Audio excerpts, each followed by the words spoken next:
All right. Good afternoon, everybody. It's nice to see you all. We get settled in for this afternoon. I do not have any announcements at the top, Josh, so let's go straight to your questions. Thanks, Josh.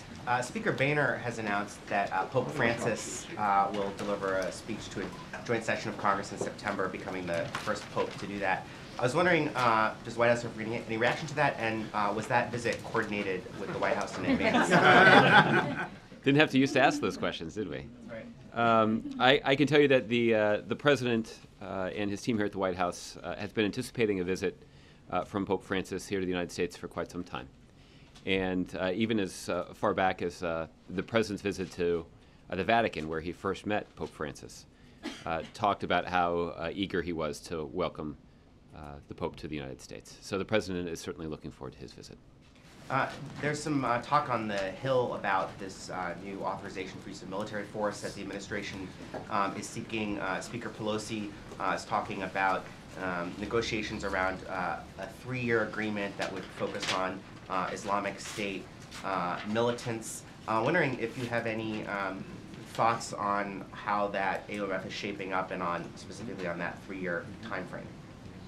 Well, I think, Josh, anytime you see details starting to leak off the Hill, it's an indication that there have been an increasing number of conversations between administration officials and officials on Capitol Hill. That is follow-up from some of the work that grew from the bipartisan leadership meeting that the president convened here at the White House 2 or 3 weeks ago, where they discussed essentially the idea that the administration would work with Democrats and Republicans on the Hill on a piece of language that the White House could submit to Capitol Hill. And that work is ongoing. They've made important progress in that regard. And as I mentioned yesterday at the briefing, I would anticipate that we'll have specific language that we'll send up to Capitol Hill relatively soon. I believe at that point we would be in a position to make that language public, and then I'll be in a better position to actually discuss what's included and why it's included. Do you have a position about whether the original AUMF that was used for Iraq from, I think, 2002, whether that should be repealed as part of having a new AUMF? I think the president has made the case previously that he does support the repeal of the 2002 AUMF. And this was in the context of a speech that he gave a year or two ago, talking about the need to review some of these policies that have I think, the unintended effect of keeping the United States on sort of this permanent war footing. And the president has talked about how he wants to place a priority on trying to reform some of those policies in a way that acknowledges that we don't have to be on sort of this permanent war footing. I mean, some of these are steps that the president obviously can take on his own, such as winding down the troop presence in Iraq and Afghanistan. And we obviously have made substantial progress in that regard. That when the president took office, there were 180,000 military boots on the ground, American military boots on the ground in Iraq and Afghanistan, and that number now is less than 15,000. So there are some steps the commander-in-chief can take on his own. There are other policies that require some legislative action, and you've noted one of them. And the leaders of France and Germany are headed to Kiev, if they're not already there, with a new peace proposal that seems to be getting some positive initial reaction from Russia.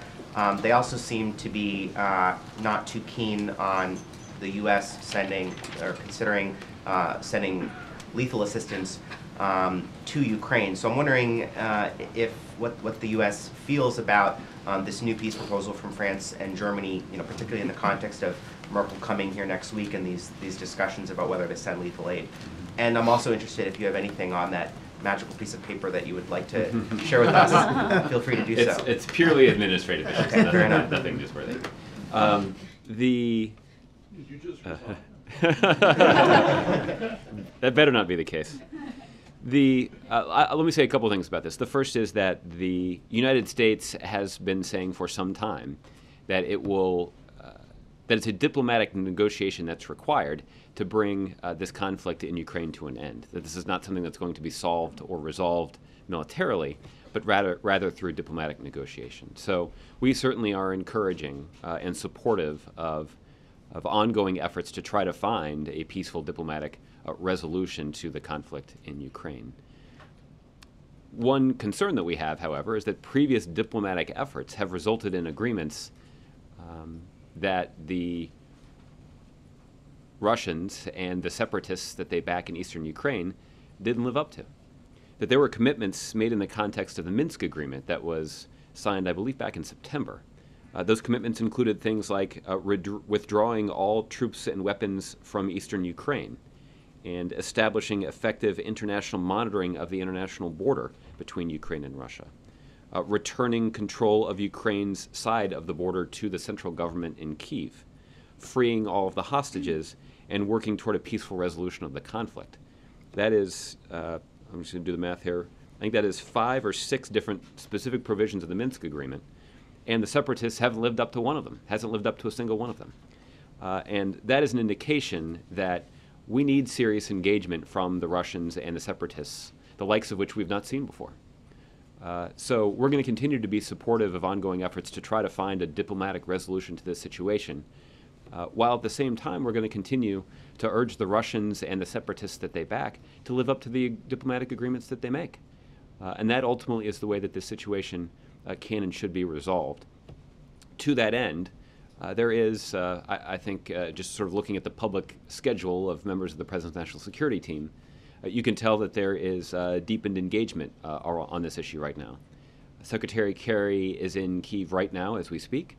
He did a news conference a little earlier this morning Eastern Time with, I believe it was with the Ukrainian president while he was over there. I know that he's meeting with a number of senior officials. Over the weekend, you know that the Vice President is currently on his way to Europe. He'll be participating in the Munich Security Conference as he's done in years past. And while he's there, he's going to meet with the Ukrainian President Poroshenko, as well as other European leaders. And then, of course, on Monday, as we previously announced, the President is planning to convene a meeting with German Chancellor Merkel while she's here in the United States. So there is while not their entire meeting will not be devoted to just the situation in Ukraine, but that certainly will be a substantial part of their discussions. Sure. So focusing on that meeting then with Chancellor Merkel, you've talked frequently about the importance of staying in lockstep with our European partners on this issue, especially when it comes to the pace at which we move forward with sanctions.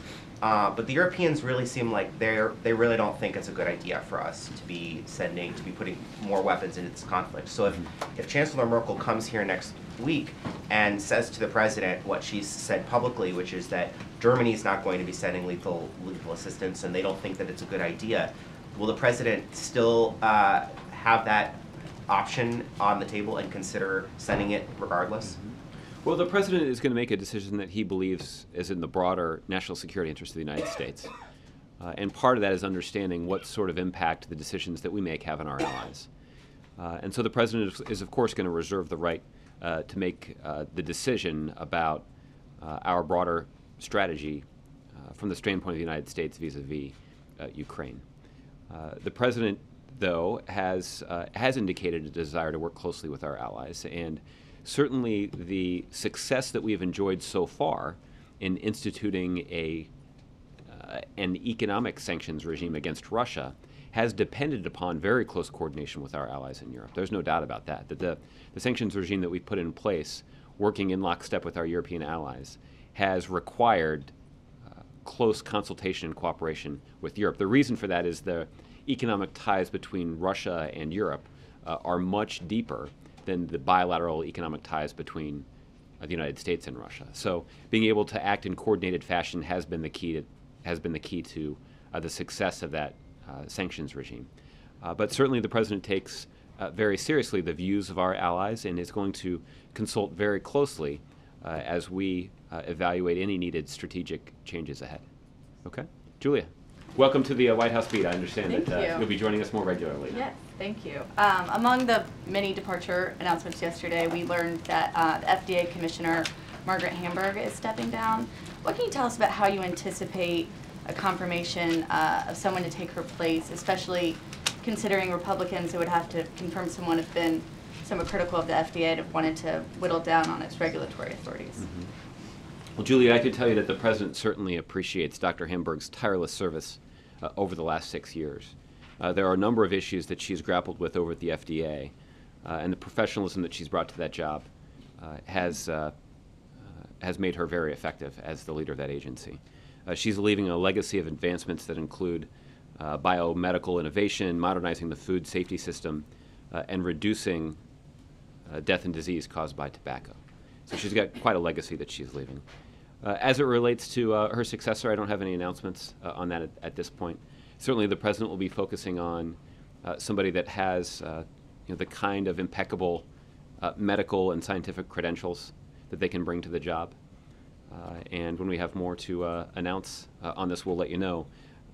I guess I'll just say, one other thing, that when the president does make an announcement, we're confident that that individual will, that he will appoint the kind of individual that will merit strong bipartisan support in the Senate. Okay, thanks. And there's been a major hack into insurer Anthem. There were about 80 million accounts that had their information stolen. How big of a deal is this? Has the president been briefed? And also, since Anthem has a large federal employer population, I was wondering if anyone at the White House happened to be affected. Well, Julia, I can tell you that we're certainly aware of these reports. The FBI is leading an investigation to determine what exactly happened and to try to determine the scope of the impact. So for specific questions about this incident, I'd refer you to the FBI. I don't have any information to share in terms of the individual impact or the individuals who may have been affected by this incident. It does serve as a useful opportunity, though, for me to remind you of two things. The first is we did spend some time a couple of weeks ago talking about specific legislative proposals that have been put forward by this administration to try to address cybersecurity. And there are some important steps that are included in that legislation that would improve the federal government's response to situations like this and would improve coordination between law enforcement authorities, private industry, and consumer advocates to ensure that all the necessary steps are taken to both harden the defenses of organizations that are directly affected, to communicate information about the intrusion to make sure that similar tactics that may prove damaging in one scenario can't be used against other companies. And then we also want to make sure that we have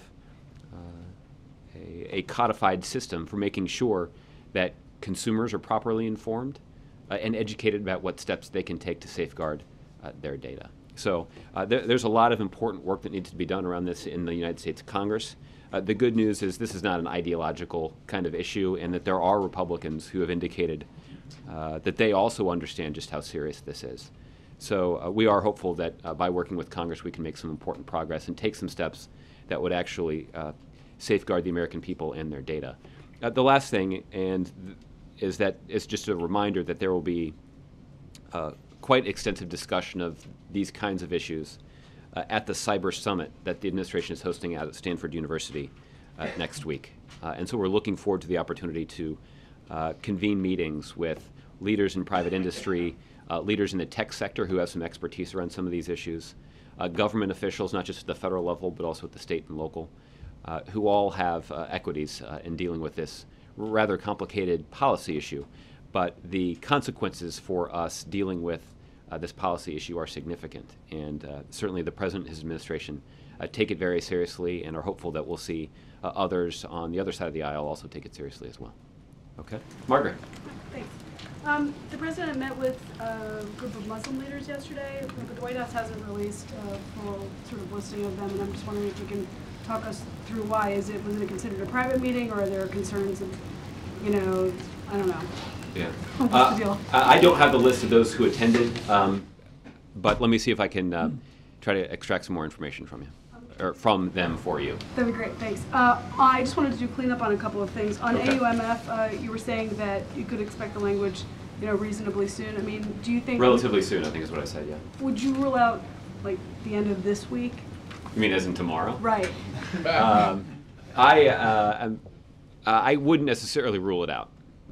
I don't think it's going to be tomorrow, but these kinds of plans often have a way of changing. So I think relatively soon is probably the best guidance I can offer at this point. Okay, and if I can do BB Gate or Speech Gate or whatever you want to call it, it's a two-parter. Nancy Pelosi is still talking about whether she may boycott that speech, and I'm just wondering if you could give us some more clarity about the White House and the president's thinking on whether this is an appropriate individual decision for Democrats, whether you're offering any guidance when people call to ask. What does he, and also, what does he think about the fact that this has caused so much controversy now at this point? Well, as I mentioned yesterday, the president does believe it is up to individual members of Congress to make their own decision about whether or not to attend.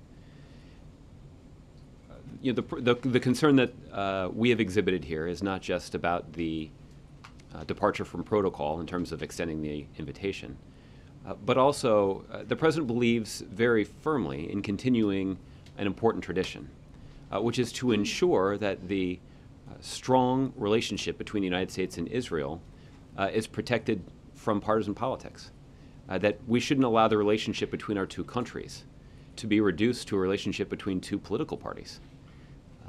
And that is something that the president's concerned about. And frankly, the seriousness with which the president considers this principle is what's driving the decision to not meet with the prime minister when he's here. As you know, when the prime minister is in the United States during the first week in March, he'll be up for an election that's scheduled for just 2 weeks later back in Israel. And the president is conscious of ensuring that we don't leave anybody with the appearance or even with the appearance of somehow interfering in that election by weighing in on one side or the other. So the president takes these issues very seriously, and but ultimately those kinds of decisions about whether or not to attend and what sort of impact that might have on an ongoing election in another country or what kind of signal that might send is a decision that every individual member of Congress needs to make for themselves. But has he gone as far as to say that he doesn't really think that the prime minister should go through with the speech, or have you guys drawn a line before saying that? We have not said that. And you're not saying that now? I'm not you saying could that. say that now if you I like. could say that now. As for, just to clean up on Josh's question, he knows the Pope's coming, and so he probably is not shocked that the Pope is addressing Congress, and he's probably fine with it. But was there any coordination this time around? Is there any effort by the Speaker's office to make that sort of good faith gesture to say, look, no hard feelings, let's coordinate stuff? Well, I don't know. I can't speak to all of the conversations that may or may not have occurred in advance of that specific invitation, but certainly the president and the team here was aware of the Pope's intent to travel to the United States and an intent to spend some time in Washington, D.C. I know that there's still some details of that schedule that are getting locked down, so I don't want to get ahead of any announcements that may be planned by the Vatican. All right? Justin, I understand you announced a new job today. Moving up a couple rows. Oh, congratulations. Thank you. Appreciate it. I wanted to ask about Jordan first. Nancy Pelosi today backed the Senate Armed Service Committee, who the entire committee sent a letter to the White House yesterday urging more aid for Jordan. I know you were asked about this yesterday, and you said it would depend on a specific request from Jordan, and so I'm wondering if you might have any more details on if that sort of request has been made, and if so, if the administration was working to fulfill it.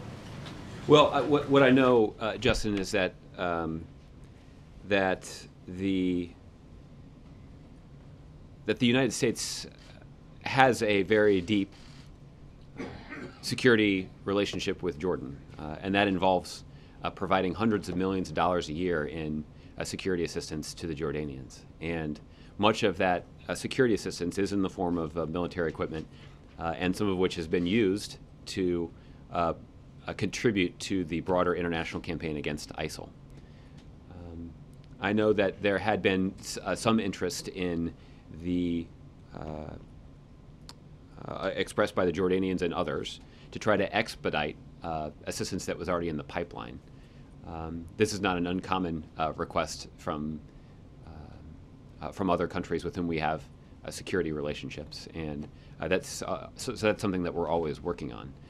But I can tell you that we're always looking for ways that we can deepen our relationship with Jordan. And I can tell you that while the King was here on Tuesday, there was the signing of a memorandum of understanding between the United States and Jordan that would extend our security situation or our security relationship into 2017 and would guarantee the provision of security assistance on the order of about $400 billion a year. So it's a substantial commitment of military assistance, and it's one that is not just a short-term relationship, but one that is a long-running one and one that we acted to extend while the king was visiting earlier this week.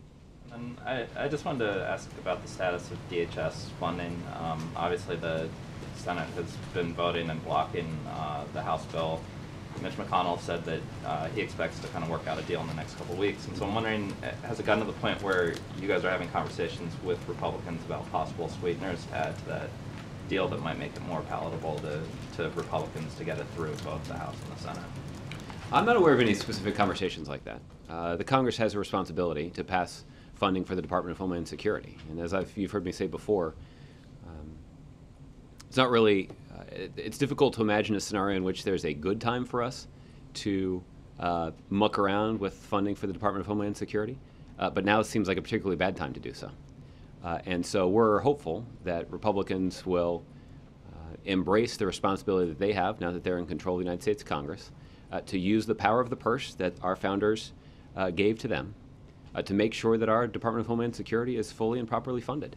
And we certainly don't want to have a scenario where we have men and women in uniform, our federal law enforcement officers, people who are responsible for protecting our ports, people who are responsible for protecting our transportation system, and particularly our air transportation system. Those individuals shouldn't have to go without a paycheck. And I can't imagine why anybody would think that would be anything but bad for our national security. So we're hopeful. Republicans have a couple of weeks to figure this out, and we're hopeful that they will. I mean, I'll just remind you, I don't really like to stand up here and say I told you so, but we did spend some time last fall where I noted that I felt like it was going to put Republicans in a really difficult situation to threaten funding for the Department of Homeland Security merely over a political disagreement. But unfortunately, that seems to be the situation in which Republicans find themselves, and I think they're finding that certainly the vast majority of Americans don't find this to be a particularly persuasive argument that they're making. So we're hopeful that they're just going to put politics aside, focus on their core responsibility to actually fund the United States government, particularly critically important functions like Homeland Security. Okay, John. Josh, first a quick question on the meeting with the Muslim leaders. Why was the decision made not to allow any press coverage of that meeting? Well, John, the president has many meetings at the White House, and certainly not all of them include some press coverage. So we did, however, want to make sure that we were as transparent as we could be about the fact that the meeting was taking place. And I understand that there was a blog post put up to sort of characterize the discussion that occurred, but there was no pool spray planned. There was a pool spray earlier in the day that all of you had with the president when he was meeting with some, I believe it was DREAM Act folks. So. A question on Saudi Arabia in light of these allegations that are made by Zacharias Moussaoui that the Saudis helped finance and had contact with the 9/11 hijackers. What is the White House position on that section of the 9/11 report that has been classified that may or may not shed some light on this issue? Mm-hmm. Well, John, I can tell you that the administration, in response to a specific congressional request, last year asked the intelligence community to conduct a classification review of that material. And we did so in keeping with the standard procedure for determining whether or not it's appropriate to release classified material. And all I can tell you is that process is ongoing. Do you have a sense of when that process will be finished? I don't have a timeline for when that classification process would be completed. And what do you make of these allegations? Obviously, they come from a, convicted terrorist. But does the White House believe there's anything to the suggestion that the Saudis may have been more involved? Well, John, I'm not going to comment on those assertions from somebody who, as you point out, has been convicted of very serious terrorism charges. I'm just going to reiterate something that we have said many times, and I think that was on display when the president stopped in Riyadh on his way back from India last week. And specifically, that is that the United States and Saudi Arabia maintain a strong counterterrorism relationship as a key element of our broad and strategic partnership. Okay, and then a question on the departures. Obviously, Pfeiffer, Palmieri, Podesta. A lot of people whose names begin with P, I guess. But is and readily identifiable by one name. Yes. Right? Which makes them rock stars. Right. We're doing it alphabetically. But that's a lot of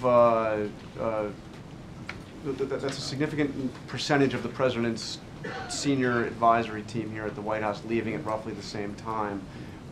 Is there a sense that people are kind of running for the exits for the, the rest of this presidency, and what's the president going to do about replacing them? Well, John, I can tell you that the three individuals that you named are people who have made substantial contribution to the president's success here in his presidency, and they have made contributions that are difficult to measure on a whole range of issues. So there's no denying the fact that these are people who've served the president and the American people exceedingly well while they've been here. One of their principal accomplishments was to build a team here at the White House that has been very successful in ensuring the president's success and executing on the kinds of strategic decisions that have been really good for the country. And even just in the last several months, we've seen the president take the kinds of steps, whether it's securing a historic agreement with China, to taking and announcing executive actions on bringing greater accountability to our immigration system. There are a whole host of things, particularly in the last few months, where the president has demonstrated and built up some momentum. And the team that those individuals have built are largely responsible for that success. And I think when you get a chance to speak to all of them, that each of them will tell you that this team is poised to continue that success and to build on that momentum. And I think they would also say, and from covering White Houses in the past, I think you have a good sense of this too, is that particularly near the end of the last couple of years of a presidency, that an infusion of fresh legs and a different perspective can be a really useful thing. And so I think the president and Dennis will take very seriously the responsibility that they have to replenish the leadership, to work with the team that's already in place to continue the president's success. Specifically on Pfeiffer and Podesta, will those two jobs be, I mean, obviously you'll have a new communications director coming in, but will those two jobs be replaced with similar job responsibilities? Mr. Podesta will be replaced by Brian Deese, who's been the deputy director at OMB. So I think I'd be the first to admit that it's impossible to replace John Podesta, but certainly Brian will be stepping in to fill his shoes and take on many of the responsibilities that John filled while he was here. And I think the president has spoken to the fact that he's really excited about Brian taking on these kinds of responsibilities. As it relates to replacing Pfeiffer and the impossibility of doing precisely that, there's still an ongoing discussion about how exactly to do so much of the work that Dan did around here. Okay. Michelle. Several people now, family members of 9/11 victims, have said that President Obama told them personally that he wanted to release these classified pages, that he would do that soon. So in print, we know that it's going through this lengthy process, but does he still in principle agree with declassifying those pages? Well, Michelle, I'm not going to read out any private conversations that the president may have had, but I will tell you that in response to these kinds of requests, the administration has moved forward with asking the intelligence community to conduct a classification review of this material. And that is standard operating procedure when the government is considering releasing classified material. We certainly want to make sure that by releasing material that we're not going to create additional problems or vulnerabilities for our national security system. We don't want to reveal sources and methods, for example. So that review is ongoing, and that is part of, like I said, the standard operating procedure for when the administration is considering a request to release classified information, and that review is ongoing. Well, by saying that, you're not saying that the moving forward is an indication of his support of declassifying it, or are you? What I'm saying is that there is a process in place for evaluating whether or not it is possible to release this information without harming national security. And I'm confident that the president would, while being a stalwart advocate for transparency, would not be supportive of releasing information that could harm our national security. But since several people have said sort of the same thing about what the president told them, you can't say whether he did indeed at the time say those things to those family members. I'm not going to read out any private conversations the president may have had. Okay, sorry. And on Ukraine, several months ago, whenever lethal aid was asked about, the administration would always say, well, there's a serious concern about not fighting a proxy war or escalating the situation. Obviously, that's a serious concern to the point that at the time, lethal aid would not be considered. Well, now that it is being considered, has something trumped the risk that is still the same of either escalation or the proxy war?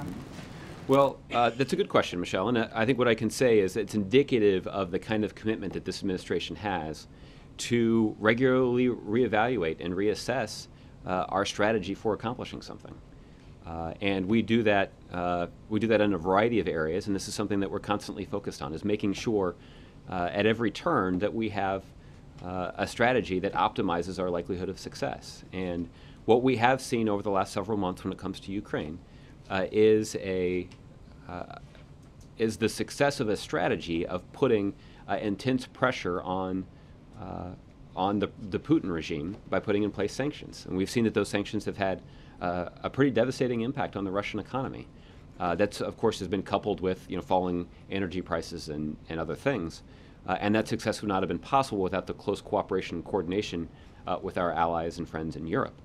But it has not resulted in the kind of decision making that we would like to see from the Putin regime that would cause them to actually live up to the kind of commitments they made in the context of the Minsk negotiations.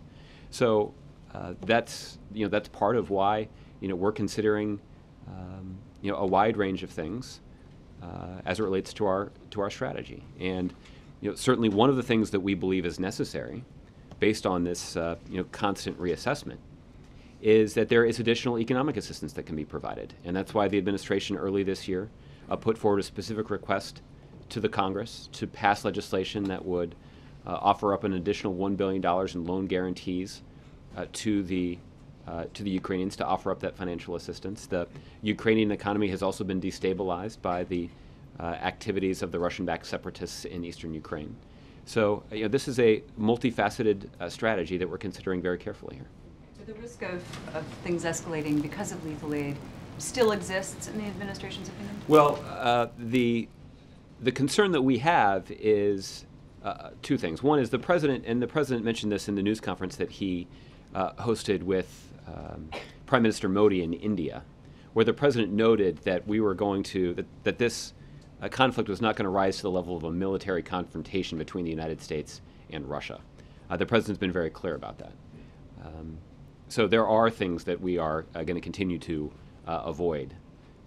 But one of the concerns that we have about providing military assistance is it does contain the possibility of actually expanding bloodshed, and that's actually what we're trying to avoid. The whole reason that we are trying to encourage both sides to sit down and hammer out a diplomatic agreement is to end the bloodshed and end the escalating conflict in that country. And the fact is, we have seen the Ukrainian government live up to a lot of those agreements and at least try to implement them. But those efforts have been entirely undermined by Russian-backed separatists with the full support of Russia, completely ignoring those commitments that they'd made just a few months earlier. Okay. April. Josh, I want to ask you a question about Boko Haram. What is the relationship between the United States government and the Nigerian government at this time, particularly as it relates to the fighting against terror in Nigeria with Boko Haram? Well, April, I can tell you that there continues to be an interdisciplinary team in Abuja right now. These are government officials with a wide variety of skills and expertise, some of them in the military, who are offering counterterrorism assistance to the Nigerian government. And we certainly are supportive of the efforts taken by the Nigerian government to try to combat this terror threat that they face in their country. Now, we have in the past, and I'll do it again, expressed concerns about some of the things that the Nigerian government has done in the name of counterterrorism that has trampled some of the basic universal human rights that we're very protective of in this country, and we have urged them as they take these steps to address terrorism in their own country to be respectful of the human rights of their people. But certainly we have an ongoing security and counterterrorism cooperation relationship with the Nigerian government, and that relationship continues. So with that said, that statement that you just made, what is the level of expectation from this White House as it relates to the upcoming elections in Nigeria, as well as the finding any of the missing girls? Well, certainly we want to assist the Nigerian government in carrying out or supporting them as they carry out an election that is free and fair and transparent and ends with a result that reflects the genuine will of the Nigerian people. Does that mean change in government? Change in leadership? No, that's a decision for the Nigerian people to make, and we certainly want to support the Nigerian government as they hold an election that that is open and transparent and actually has a result that reflects the will of the Nigerian people. You know, our efforts to support their the Nigerian-led operation to try to safely recover the Chibok girls is continues. This is very very difficult work, and you know, our concern about this it continues. I want to ask one last question on this. There's a lot of concern and a lot of conversation about ISIS, a lot of news stories about ISIS, but how does this White House look at ISIS versus Boko Haram? ISIS is more of a threat than Boko Haram, or are they both kind of on the same equal footing as terror items affecting the world? I mean, how are they viewed? Well, you know, April, I can send you to somebody at the National Security Council that may be able to give you a more thoughtful answer, but I'll take a crack at it. And the way that the president views these kinds of things is through the prism of what's best for American national security and our security interests around the globe. And that is how the president determines the appropriate level of U.S. involvement in these efforts.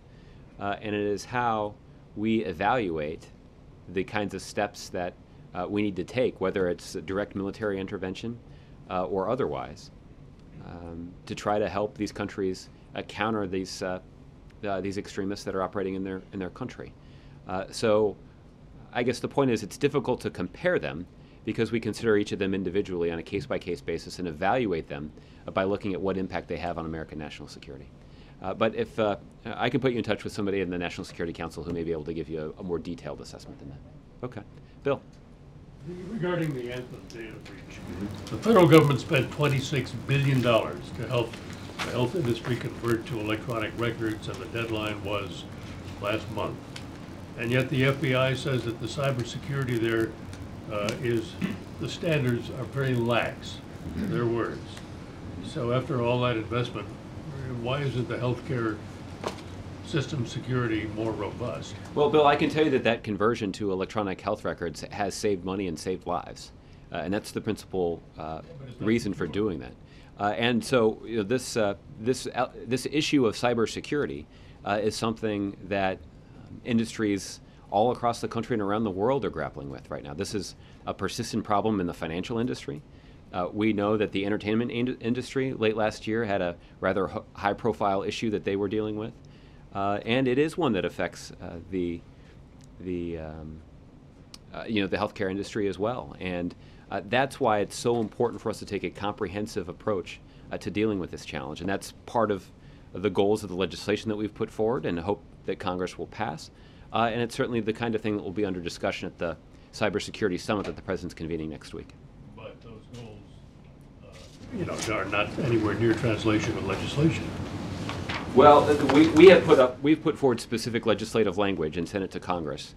Now, I recognize that Republicans in Congress may have their own ideas about how they want to change that legislation, but certainly the President has been very forward-leaning and aggressive in making clear exactly what he believes this country can do to strengthen our cybersecurity defenses and better react when a cyber breach has been detected. Does the administration believe that President Putin has Asperger's syndrome? Yeah. I saw that report today. I don't have any comment on that Pentagon report. Well, I mean, this was a study done by an outside consultant for the Pentagon, Yeah. Which had some credibility apparently. Well, I'm not saying it's uncredible necessarily. I'm just saying that I don't have my own personal reaction to it. And then finally, Kerry said in Kiev that the president would decide soon on lethal assistance for Ukraine. What's soon? I don't have any update in terms of timing for any sort of decision. There there's no decision that's been made at this point that I'm aware of. But like I was telling Michelle, we do have a posture of continually reevaluating and reassessing the success and progress that we've made based on the strategies that are currently implemented. And part of that evaluation process includes raising the question about whether or not we need to make some changes to our strategy to make it more effective. And that's something that we're doing on a continual basis. But if there are any high-profile announcements to make around that strategy, then we'll let you know. Okay. Ed. Josh, on Pope Francis' speech to Congress, will Vice President Biden attend, or will he be out of the country? The speech from the Pope, I know, is slated for September, and the Vice President's schedule for that period of time has not been set. But you'd anticipate he'd be there? I would anticipate that he would be there. So why can't you say the same about Prime Minister Netanyahu? Well, the Vice President's schedule for the first week of March is also not yet set. But as I mentioned earlier, I guess it was yesterday, I noted that the Vice President takes very seriously the ceremonial responsibilities that he has before the United States Senate. That's everything from participating in swearing-in ceremonies to participating in the convening of joint sessions of Congress. Now, there has been at least one previous occasion during his tenure as the Vice President where he's been unable to attend a joint session of Congress because he was traveling overseas. So when we have more details about the Vice President's schedule for the first week of March, we'll certainly let you know. Follow up on the two questions you got about the meeting with Muslim leaders yesterday. We were specifically told that you would not release it late yesterday because they were private citizens who came in. Now, as you yourself noted, the president met with private citizens who were dreamers. They're pretty young, and you brought in TV cameras. We didn't get all their names, but they're private citizens as well. And I'm sort of curious, is that you suggested at the beginning that you might get the names. So yeah, I'll see if I can do that for you. I mean, one thing we do know is that the names will be included in the waves records that are released, that are on that regular process. Down the road, but yeah, so they will at least some point be released. Let me see if I can get them released sooner. I know that at least a couple of the individuals who participated in that meeting have spoken publicly about their participation in the meeting. So, at least. But doesn't that make it? Just put the list out there, right? Well, that's what I told you. Okay. Well, last night the White House told us they wouldn't put it out. I just want to put that on the record. Okay. Okay, two quick things. Jordan, when Justin asked you, I still didn't hear a direct answer like yesterday. So, will the president help approve more weapons to Jordan? Ed, we have this continuing security relationship with Jordan. But there's a crisis right now. Bombs are being dropped in Syria, right? I understand the long term, but the king went back there and said, there's a crisis, we're going in. So, will the president approve it? Well, Ed, the United States remains committed to ensuring that we stand shoulder to shoulder with our partners in Jordan at this very serious time. And it is clear that because of the terrible violence that was released via video yesterday, that nation is going through a very difficult time, and they can count on their partners in the United States to stand with them at that very difficult time. And if that means ensuring that they are getting the security assistance that they were promised, they can count on the President of the United States being a strong advocate for making sure that they get that assistance that they need. And to put a finer point on what Justice said about Nancy Pelosi, she said, quote, I believe the administration should move quickly to give more capacity to Jordanians. So that's why this is not the president's critics on the Hill saying you're slow of foot. You have the top Democratic leader saying, let's go. Well, Ed, what I can tell you is that the president will continue, as he has in the past, to be a strong advocate for making sure that the United States is doing all that we can and all that we should and all that we promised we would do to show our support for the Jordanian people, including providing needed security assistance. Last one, Susan Rice tomorrow giving this speech about laying out the sort of official national security strategy. Last time this was done was in 2010, and the news reports at the time and the actual speech we've looked at said that the point of it was, the administration's strategy basically was that the U.S. needed to focus on a broader agenda and not just organize national security policy around counterterrorism, and that you had to focus on managing threats, use less American power, and not just focus on counterterrorism. In retrospect, was that naive 5 years later? No, I think that not at all. In fact, I think one clear piece of evidence to indicate that strategy has enjoyed some success is the success that the administration has had and that the president has had in building and leading a coalition of more than 60 nations to take the fight to ISIL and degrade and ultimately destroy them. that it's not exclusively American planes that are dropping bombs on targets in Syria and Iraq, that we welcome the participation of our allies in Europe, but also some of our allies actually in the region who are working side by side with American military pilots to strike targets on the ground. That we are working closely with Saudi Arabia, for example, to get to work on a program that would train and equip moderate Syrian opposition fighters so that they can take the fight on the ground to ISIL. And I think that is an indication of how we can use American influence to protect American national security interests. Now, of course, and I had this conversation with Michelle a little bit yesterday, of course the United States military is taking a leadership role, and they are shouldering most of this burden. But by making sure that we're including our partners that also have significant military capabilities, we can reduce the strain and burden on the American military and on the American taxpayers, by the way, but also do that in a way that gets them more bought in on this fight. So the United States is not standing alone countering this threat, but that we actually have countries all around the world that are contributing to this effort to degrade and ultimately destroy ISIL. Chris. Thanks, Josh. On the AUMF, do you want to? I mean, Schultz is prolific today. Go ahead, Chris. On the AUMF, you said you wouldn't rule out tomorrow. At least you said it would be relatively soon. John Boehner told us this morning that he thought that they would get it within a couple of days. Is the language done? I can tell you that the language is still the subject of ongoing discussions between administration officials and Democrats and Republicans on Capitol Hill. You'll recall that the goal here was to ensure that we submitted legislation that could attract bipartisan support. And to that end, what we have done is tried to consult with Democrats and Republicans in advance of submitting that language so that we could have some reasonable degree of confidence that the legislation would get exactly that kind of support, both from Democrats and Republicans. Settled, I think it's fair to say that we've made substantial progress since the President convened that meeting a couple of weeks ago where this was discussed. The other thing that John Boehner said today was that it was going to be incumbent upon the President to make the case about why we have to fight this fight, and he suggested that actually passing the authorization, I'm going to quote him, "This is not going to be an easy lift." Does the White House anticipate that this is going to be tough to pass? Well, I would anticipate that when we're talking about an issue as weighty as an authorization for the Commander-in-Chief to use military force, that these are very serious issues and that people have some very strongly held views about it. And so I would anticipate that there will be a very robust debate. And let's face it, Chris, things that aren't that serious have a hard time getting through the United States Congress these days.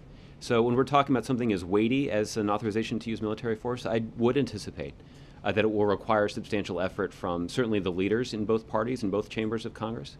But I think as is evident from the robust consultation that has taken place between the administration and Capitol Hill, that the administration is also committed to dedicating some resources to the passage of this new AUMF. And the reason for that, and it's important that people don't lose sight of this, the President believes it sends a very, very powerful signal to the American people, to our allies, and even to our enemies, that the United States of America is united behind this strategy to degrade and ultimately destroy ISIL. That across branches of government and even across political parties, even in this divided time in our nation's political history at least, that Democrats and Republicans are committed to this very important task. Do you expect, even though there will be some robust debate, it will get done? Well, I'm not going to make a prediction like that. What I will make a prediction is that that we are going to work very closely with Democrats and Republicans to try to move this through both houses of Congress. But I'll let people who are much more astute analysts of congressional action give you an approximation of the likelihood of the passage of a new AUMF. And I just want to ask you about the visit by Benjamin Netanyahu and the fact the President is not going to be meeting with him. It certainly looks like he's likely to win re-election even before this happens, so we're sort of anticipating. How problematic is this for the President's, shall we say, less than cozy relationship with Mr. Netanyahu, and has this been damaging overall to U.S.-Israeli relations? Well, let me just state at the beginning that I'm not going to speculate about the outcome of the election, because again, I wouldn't want even my uninformed speculation about Israeli politics to construed as interfering in that election in any way. But what I can talk about is the relationship between between President Obama and Prime Minister Netanyahu. And I think what is clear from the public statements of both men is that the counterterrorism and security relationship between our two countries has never been stronger. In fact, it's the Prime Minister himself who said that the level of security cooperation between the United States and Israel is unprecedented. And that reflects a commitment from people on both sides of this relationship working together to pursue the national security interests of both their countries. It's in the interest of the United States of America for the United States to have a strong security relationship and security partnership with Israel, our closest ally in the Middle East.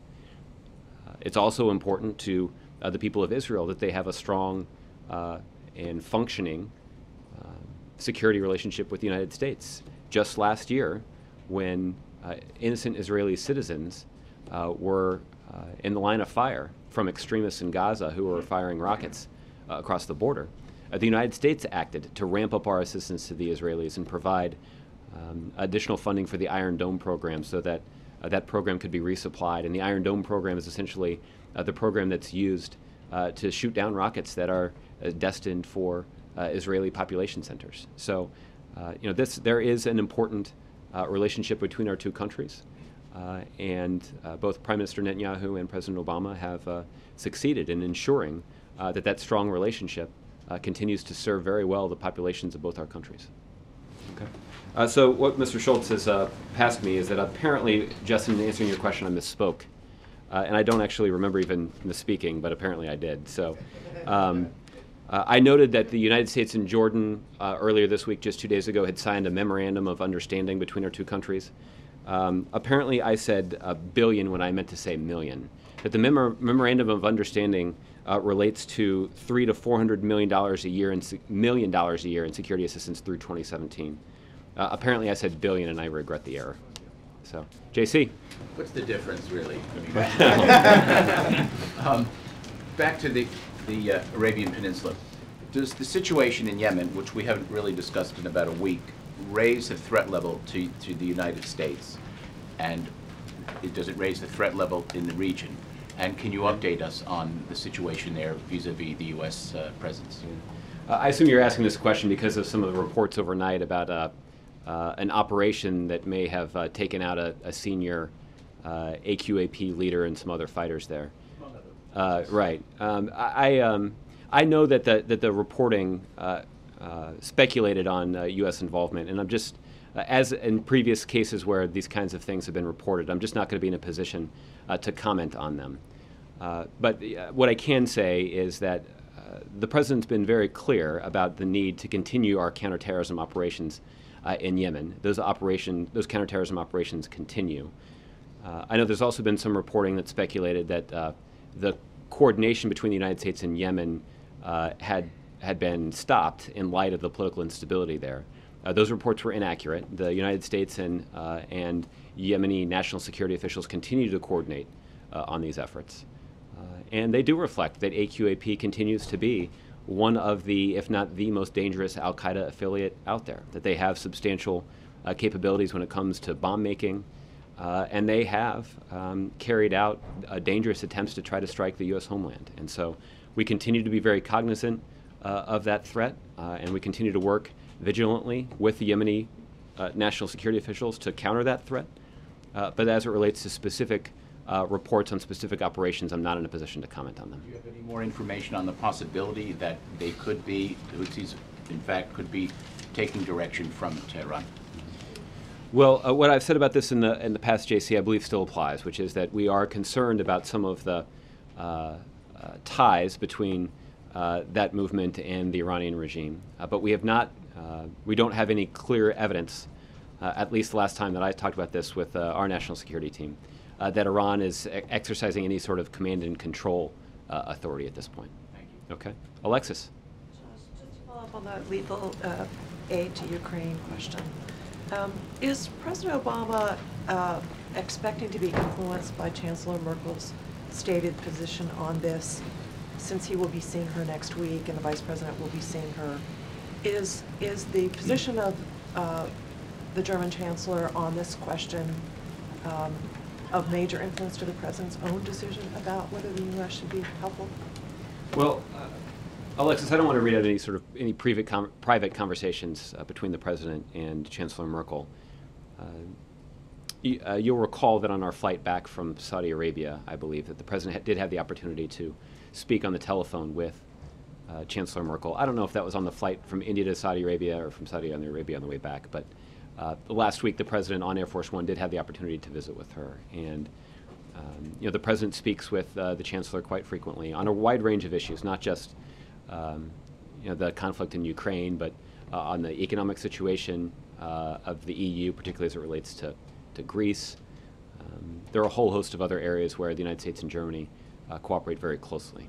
And I think that is an indication to you that the personal opinion of the German Chancellor matters a great deal to the President. And he values her advice and her insight. He certainly wants to understand her perspective when it comes to the impact that U.S. decisions could have on Germany and on the people of Germany. And that is why it's so critical that they have the kind of relationship where they can speak frankly with one another and where they can faithfully represent the views of their people and advocate for the best interests of their two countries. And so often what they find when they talk is that the national security interests of the people of Germany are very cleanly aligned with the national security interests of the United States and the people of this country. And that's what makes us such close allies. And that's why the President's looking forward to her visiting the White House next week. And can you say whether the President's assessment of this question might conclude in time for him to join the Chancellor in talking about this while she's here next week? Well, I don't have any previews to offer of their discussion. Can you say what kind of access the media will have to the two of them? We're working through it. I believe that we are looking at doing a news conference that day, so maybe you'll have the opportunity to ask her about the discussion. And one other question about the President's meeting with the Muslim leaders, I don't know what you want to call them. Can you describe how the President wants to use that conversation, the discussion that he had, in the context of the Summit on Violent Extremism? How will it help him in his thinking and to use practical mechanisms either through that summit or follow-ons to the summit to accomplish some of the goals he's already stated? Well, as you probably saw from the readout that we did from the meeting, the conversation was rather broad. It didn't just focus on our ongoing counterterrorism efforts or our efforts to try to counter radicalization attempts by extremist groups. That there was an opportunity for the President to have a pretty wide-ranging discussion with them about middle-class economics, about the importance of signing up for health care if you don't have it before the February 15th deadline at healthcare.gov. There are a whole range of topics that they discussed, but certainly this is one of them. One of the benefits of convening this summit on countering violent extremism is that we can bring together leaders in law enforcement and leaders in communities across the country, including leaders in the Muslim American community, to talk about what we can do to try to counter the radicalizing messaging from extremist organizations. These kinds of extremist organizations, because of technology, have more opportunities than they previously did to try to get inside the minds of vulnerable young people in this country.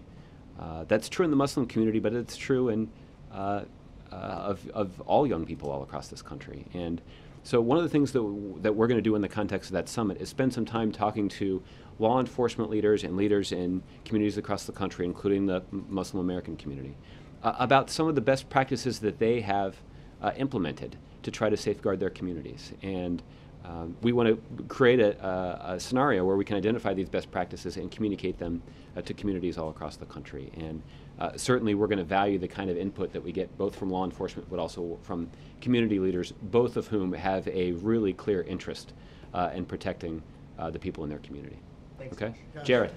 Josh, in addition to being a spiritual leader, the Pope is also a head of state. Was there any departure from protocol in the invitation in September? Not that I'm aware of.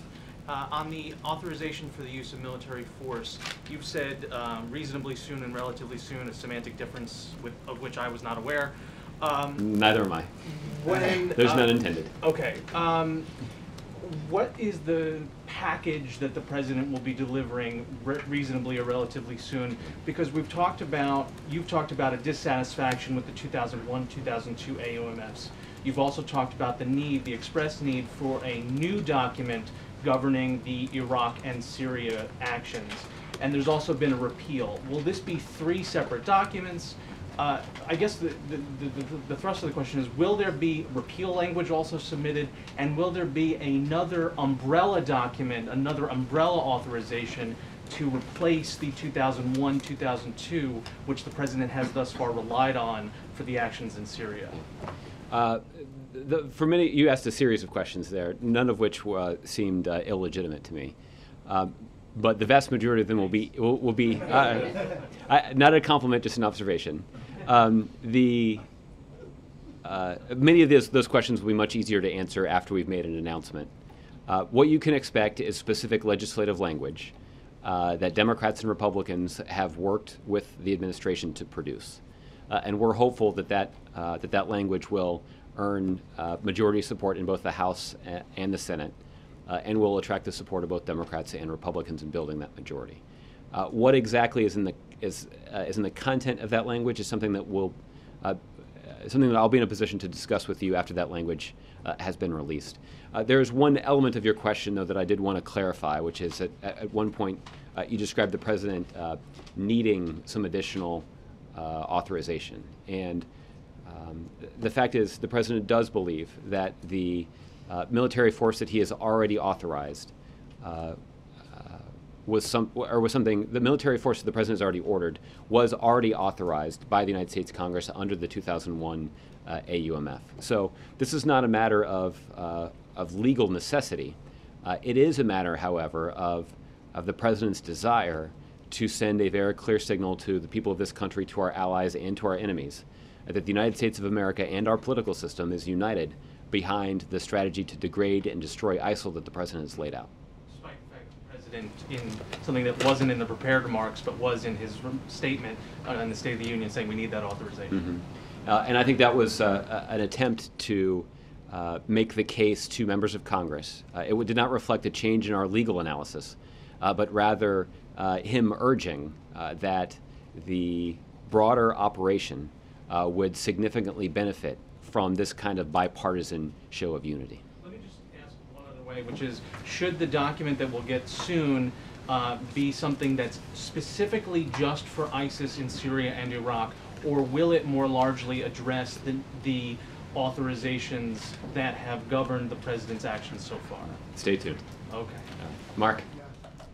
Josh, over at the prayer breakfast today, President Obama offered a public welcome, public greeting, and even public words of praise for the Dalai Lama. What should Chinese leaders take from that? Well, the president has, on previous occasions, had the opportunity to meet with the Dalai Lama here at the White House. The 2 leaders did not meet on His Holiness's visit to the White House this time. But I think the president's respect for and appreciation of the Dalai Lama were pretty clearly articulated in the remarks that he delivered today, and it's not different from the sentiment that the president's previously expressed in the context of meetings that he's hosted with the Dalai Lama on previous visits to Washington. As long-standing as the president's appreciation for the Dalai Lama is, so is the Chinese government's objections to those kinds of interactions. But